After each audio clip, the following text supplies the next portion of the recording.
Dear students, welcome to this new programming series which is web programming using ASP.NET. So students, in this particular series we will learn a new concept and technology which is known as web programming using ASP.NET. So from the name itself you can know that it will be used for doing the web programming or will be used for making websites. If we talk about this particular video tutorial, today's tutorial will cover basic introduction of ASP.NET, which is what, when, why, whom, how, ASP.NET. So let's get started. Now if we talk about the things we will cover today, these are short introduction of ASP.NET, then we will see history of ASP.NET. After that, we will see the programming model and extensions that are available with ASP.NET. Then after, we will see the versioning and evolution of ASP.NET, or rather you can say .NET framework throughout these years. Then we will see applications of ASP.NET and what is the need of ASP.NET. At last, we will see some brain twisters as well as interview questions. So let's start with basic introductions. Now, as you can see, ASP.NET is open source server-side web application framework.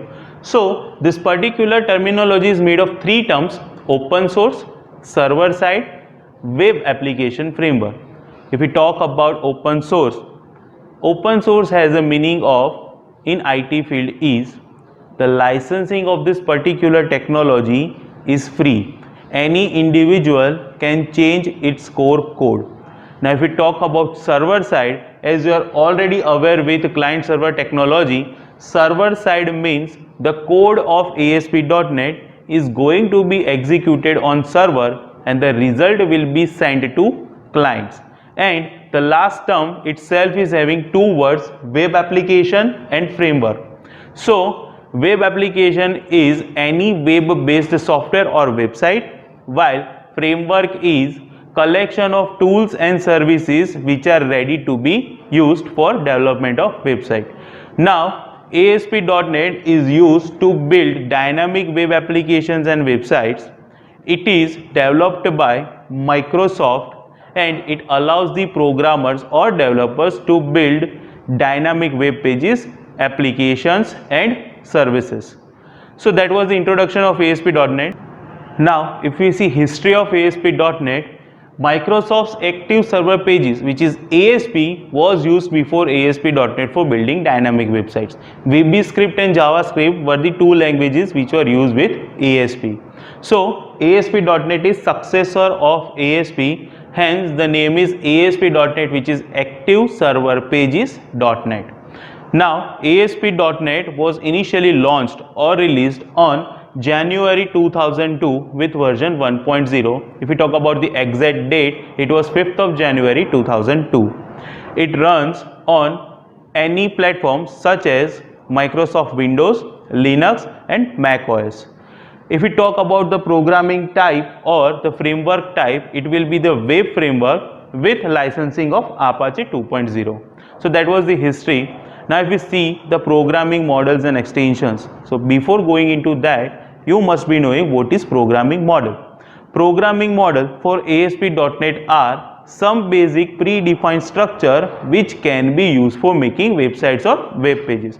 So if we see the programming models, there are multiple programming models. Some of them are listed over here. So they are ASP.NET Web Forms, MVC or ASP.NET MVC and ASP.NET Web Pages. So what is web form? Web form is web based form with some UI that can be used for making application or website. MVC is model view controller, or in the simplest language you can say using ASP.NET MVC you can make three-tier architecture or three-tier application, right? And ASP.NET Web Pages are the lightweight framework or lightweight pages that can be used for developing websites or services. Now if we talk about other models of ASP.NET, they can be ASP.NET Web API, ASP.NET Web Hooks and Signal R. Web API is application programming interface, some predefined, pre-compiled code that can be used readily in your website. Example of API is you are integrating Google Map or anything like that into your website. You have not made it, you have not coded it, but you have used it somewhere. So they are known as the Google Map API. So that is one of the example of API. Multiple APIs can be created the same way in ASP.NET.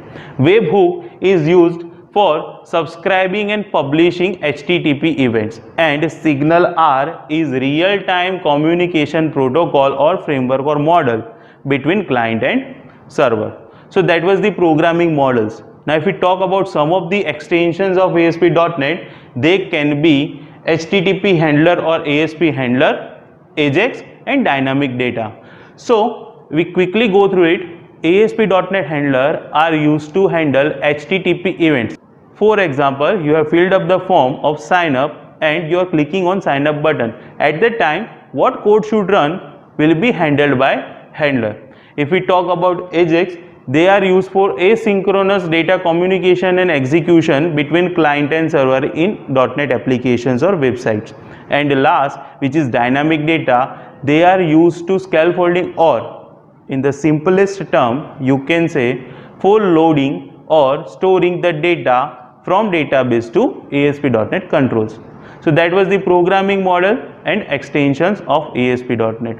Now we see the history in terms of versions as well as evolution of ASP.NET. So as we have discussed and seen in the previous slide, version 1.0 was released in 2002, 1.1 was released in 2003. Now over here I want to make clear that the versioning are for some bug fixes as well as some of the programming features were added and the programming features were deprecated or removed. So each and every version will have something new and improved. So continuing with version 2.0, which was introduced in 2005, 3.0 in 2006, 3.5 in 2007, 3.5 SP1 in 2008. This SP1 is Service Pack 1. So the version 3.5, which was launched in 2008, is the most used and most famous version of .NET, and version 4.0 in 2010. Now if we talk about version 4.5 in 2012, 4.5.1 in 2013, 4.5.2 in 2014, 4.6 and 4.6.1 in 2015, 4.7 and 4.7.1 in 2017, while version 4.8 was launched in 2019, which is the latest version, or I should say stable latest version of 2019 Visual Studio or .NET framework, right? Apart from this, one more framework, or you can say .NET version, was released in 2015 as a separate entity, which is known as .NET Core, or in the technical term it is known as 5RC1, which was launched in 2015. So along with every version's evolution, .NET framework has removed some less used or not used features and added some new technology features into their framework.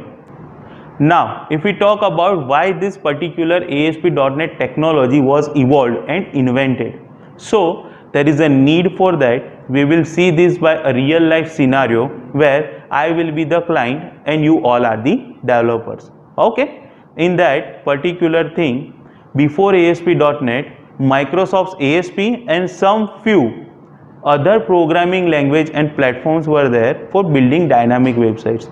Now understand a scenario.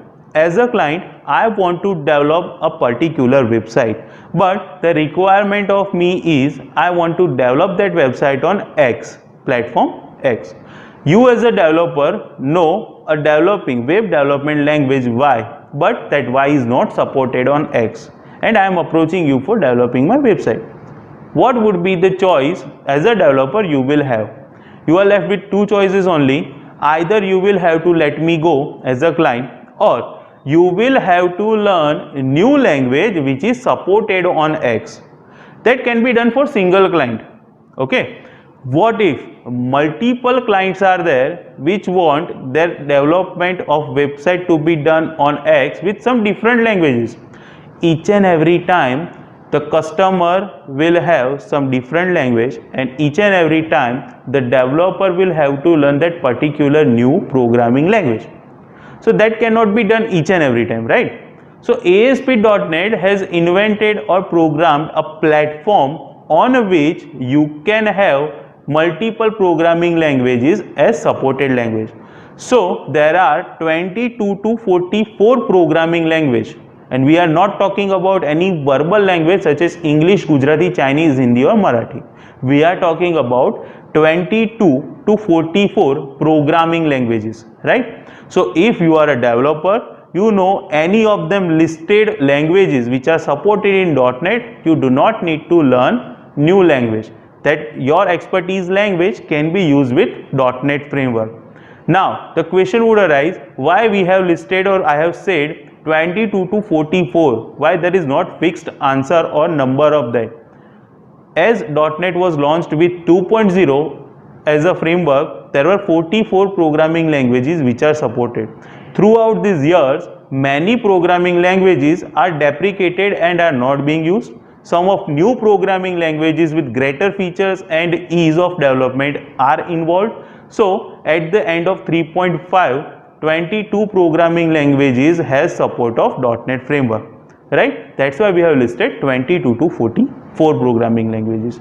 So now you are a developer, you know a programming language, and this is already supported in .NET framework. You just need to develop the website rather than learning new website. So that way ASP.NET is the greatest in terms of development. Now if we talk about some applications or examples, I have listed some of them over here. Many others are already there. The question would arise, sir, how would we recognize that if this website is made in ASP.NET or not? Any website has a URL and any web page has an extension. So if the extension of the web page you are visiting is .aspx, which is active server pages extended, if the extension is ASPX, that website is made in ASP.NET, irrespective of programming language VB.NET, C#.NET or any other, that is made in .NET, right? Some of them are listed over here, and I am giving you the task that you will have to list me out 5 more websites with the URLs in comment section which are developed in ASP.NET. So let's start with our list. The first one, as you already know, is GTU, Gujarat Technological University. This website is made in ASP.NET because the extension is default.aspx. Similarly, UGC has made its website, or made the developers develop the website into ASP.NET. Similarly, your scholarship website MYSY is listed over here. It is developed in ASP.NET. BITS Pilani, which is the very famous engineering college, its website is developed in ASP.NET, and almost 90%, I would say, or 85 to 90% government websites are developed in ASP.NET, right? So you will have to list me out at least 5 websites in comment section apart from this, right? So that was it for today's session. I hope you have liked this video. In this particular session, we have just seen the basic introduction, versioning, history and models of ASP.NET. From next video tutorial onwards, we will start learning the web technology itself, right? So thank you very much for watching this video.